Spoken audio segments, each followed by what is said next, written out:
Салам алейкум. Мага ДПС, участковый, же болбосо миграция кызматынын өкүлү административдик протокол толтуруп, кол кой деп жатышат. Эмне кылсам болот? Кол койбой койсом болобу?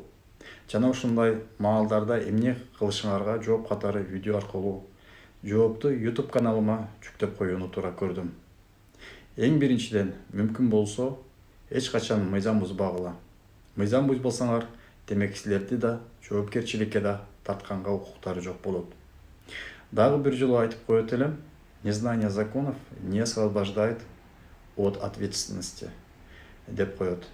Ошол себептен мыйзамдарды өзүңөр үчүн окуп, билип алгыла. Же болбосо менин каналыма жазылыңыздар.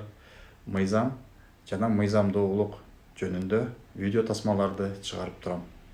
Экинчиден, протокол түзүп жатканда 51 статью Конституции «Мне разъяснен» деген жерге «Мне не разъяснен» деп жазгыла.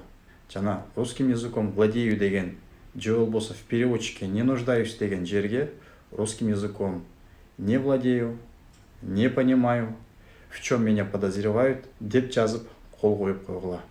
Алар силерге переводчик табып келгенче интернеттен ошол мыйзам жөнүндө карап, берилген суроолорго толук жооп бергенге убакыт утуп алганга мүмкүнчүлүк берилет да. Интернеттен маалыматты толук карап алып, мыйзам толук түшүндүрмөлөрдү жазсаңар болот.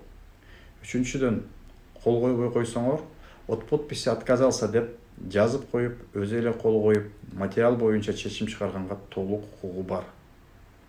Төртүнчүдөн, эгерде жоопкерчиликке тартып жаткан мыйзамды бузуу эрежелерин билбесеңер, же түшүнбөсөңөр, объяснительно деген жерге не понимаю, в чем меня обвиняют деп түшүндүрмө жазгыла. Урматтуу мекендештер, бул менин жеке оюм. Жана практикада көп кездеше турган ушундай учурларда мен мага кайрылган көп мекендештерге ушундай кеңеш берет элем. Эгерде сиздерди айыптап жаткан эрежелерди түшүнбөсөңүздөр, ошол эрежени мен түшүнгөн жокмун, котормочу бериңиздер. Жана ошол эле маалда сиздердин тааныш юристтериңиздер же адвокат тааныштарыңыздар болсо, ошол тааныш юристтериңердин жана адвокаттардын кызматына кайрылууга даяр болуп, өзүңүздүн көйгөйүңөрдү мыйзам чегинде чечүүнү сунуштайт элем. Көңүл бургандарыңыздарга чоң рахмат. Сиздерди урматтап, Мирбек Столбекович. Бар болуңуздар.